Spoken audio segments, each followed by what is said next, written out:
Good evening. I'm Abby Phillip in New York. Let's get right to what America's talking about.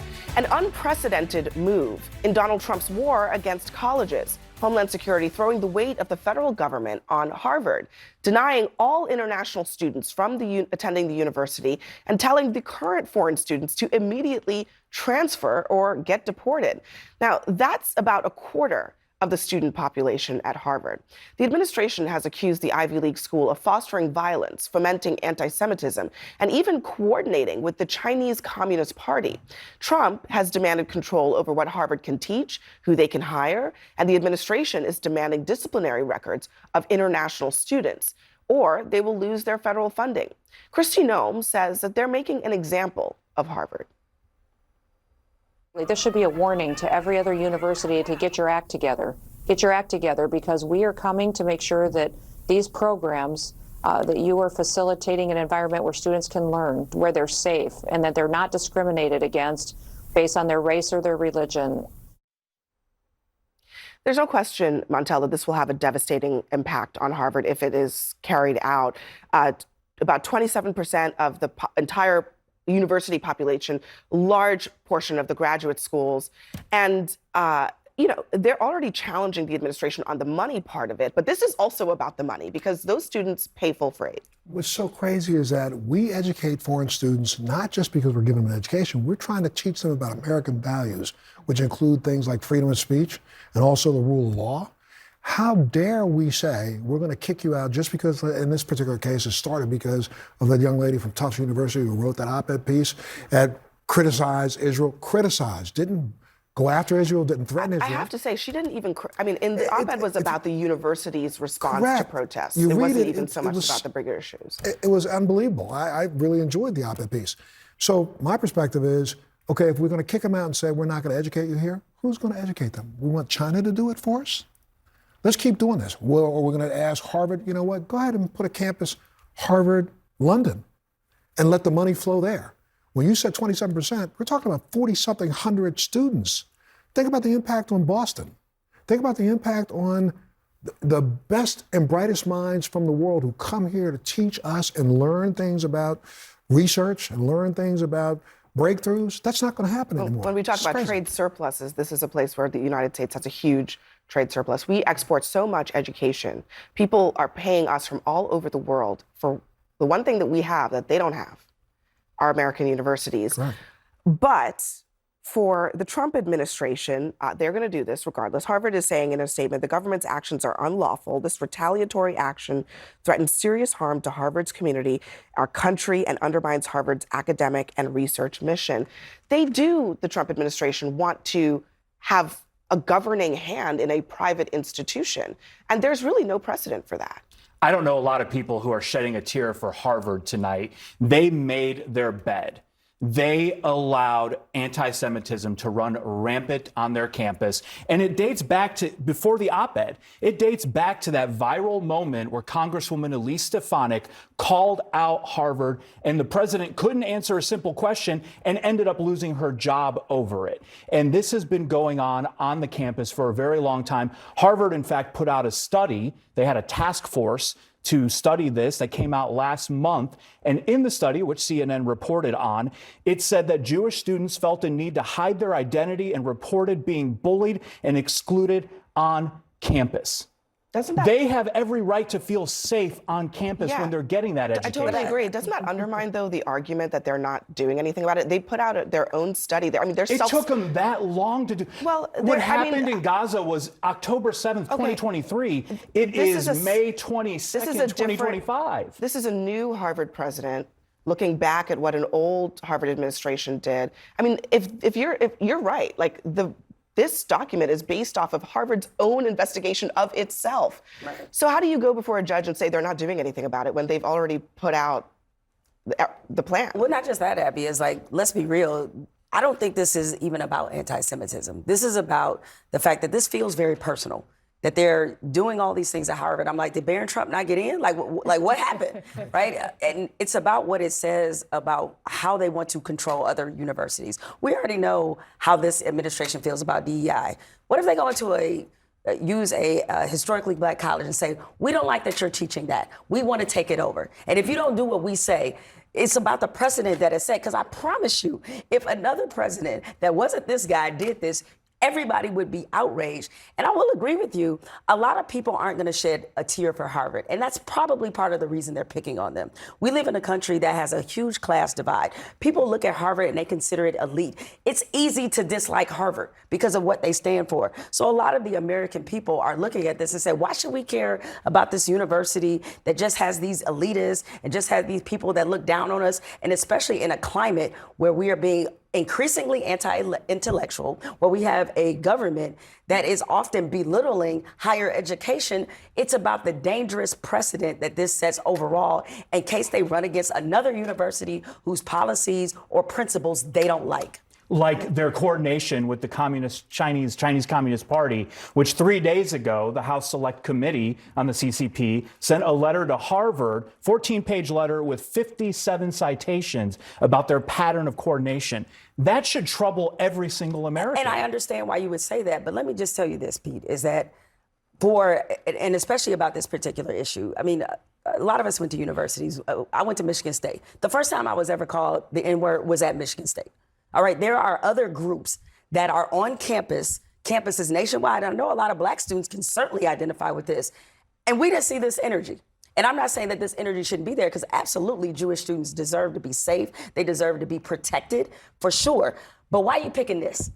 Why now? And I have to question, especially given their overall agenda. I think agenda. what happened last night is a pretty good reason. Yeah, I'm not saying that it isn't. Yeah, I was going to say, I think probably a lot of Jews watching this are feeling the way I'm feeling, which is that I can't believe we're talking about this rather than the fact that 2 people were murdered because the terrorist who killed them believed that they were Jews and was chanting the exact same thing that Jewish students have had to hear chanted at them for 2 years while he did that, who wrote a manifesto that reads exactly like the kinds of op-eds that are written routinely on these college campuses, that the comments on that manifesto are all completely in support of him. He is an outgrowth of the anti-Semitism on college campuses. And how are we not talking about that? That is the story. There is a culture of dehumanizing Jews that is rampant on the left. Nobody wants to talk about it. They're not going to listen to us.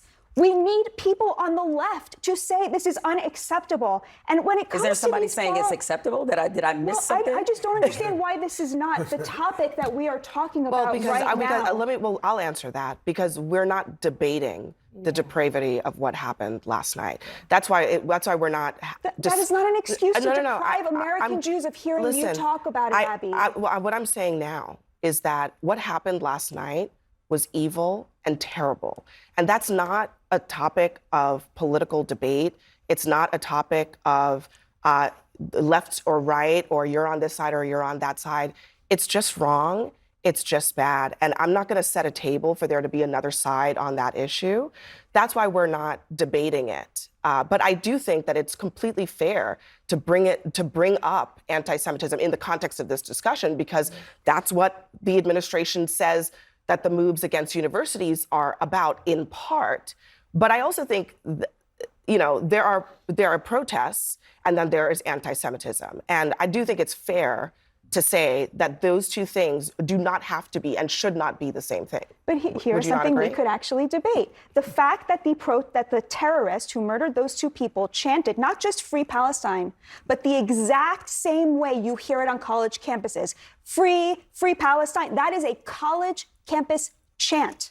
This is something we have to talk about. So you think everybody who says Free Palestine wants to murder somebody? Of course I don't think that. Okay. But my question is the expectation that Jewish students should have to go to college campuses and listen to people singing the song that the terrorist sang to justify his terrorist act? Is that something we're comfortable saying? I think the answer is obviously no. On Kristi Noem, specifically on this thing, she was very clear about what she had asked Harvard for that launched this. She asked them repeatedly to give her office information that they had of foreign students committing crimes or criminal acts, and they refused to do that. That is what launches. I just want to make one more very quick point. The fact that 25%, 27% of college students at our elite university are foreign students. Like, this is utterly unacceptable. There are the hundreds of thousands of brilliant children being left on the table, children of color, children from inner cities, children from Appalachia, who deserve those spots and deserve that education. Why are we giving it to Chinese people? I don't understand I think that's this a super at all. hold on a second. That's a super interesting point. I wish we had time to get to it, but I want one of the things you mentioned about what they're asking for, the data that they're asking for. They're also asking for any audio, video footage in the possession of Harvard of any protest activity involving non-immigrant students on Harvard's campus in the last 5 years. That's an extremely broad ask. Anybody who has participated in a protest who any non-immigrant student. That's what it says. They're referring to visa holders, people who are in at the university who are visa holders. Our guests. Right? Yeah. So if you are a visa holder, participating in a protest now gets you sent to the government in this country. Yes? They are allowed to ask for that information. I'm just asking because I was not aware of that until today. Yeah. So question for and the funny thing is that my WhatsApp was blowing up all day. I was with you. I didn't have time to, but my WhatsApp was blowing up all day because my Harvard cohort were discussing this. And and so I'm coming in here today and we're having this conversation and I'm realizing I should have checked my WhatsApps because I was like, why are all of these? So all 3 classes that I took there to get my corporate board certification, most of the people there were foreigners. And so I think that what is an interesting topic here now, and it's not what Trump is doing. I do think that there's something personal here. I don't understand the targeting of Harvard directly. I also don't understand why Harvard takes so much money from the government, given how much we paid to go to Harvard. That's a whole other conversation. Right. Yeah. But here's the question though, is if you are taking that much money from the government, are you in fact saying the government can have some say-so in what it is that you're doing? Because anything that we take money from, at some point, we have to answer to whoever it is that we're taking money from. And so is there a solution for Harvard to just, and I don't know the answer to this, I just know my WhatsApp was going crazy all day. Is there a solution that Harvard just says, you know what, government, we're not gonna take any money from you. We are truly private, get out. Well, I mean, that would be the answer, except that Harvard takes that money to provide a service, which is research. Which largely, by and large, it is research. That is what, and there are not, I think people think that research is happening everywhere all the time. It's not. There are only so many places who can do it at the level that they do it at the top universities, research institutions in the country. Look at the Brigham and Women's. I've been a board member on Ann Romney's foundation at the Brigham and Women's for 10 years now, doing neurological research. That research costs money. And unfortunately, the way we have set up research in America, I did a study for a medical device over a course of 6 years, $100 million to do 2 double-blind studies. What? Why is research costing this much? That's the first thing. So universities like this have a lot of money. They have a huge endowment, but that endowment is going to actually pay for the petri dishes. They're going to pay for all the experimental, super duper MRIs and things that they have and all the research, PET scans, SPECT scans, all those kinds of things. So, why do they have that kind of money? They have that money because that's what we've risen the cost of research to, and they've got to be able to fund it. All right, we got to leave it there for that one. Coming up next for us, we have more breaking news tonight. Donald Trump hosting his dinner for investors of his meme coin in what Democrats are calling an orgy of corruption. Plus, Trump's agenda faces a do or die moment in the Senate, but Republicans are deciding the fate there, and they are warning that it's just not going to happen. We'll debate.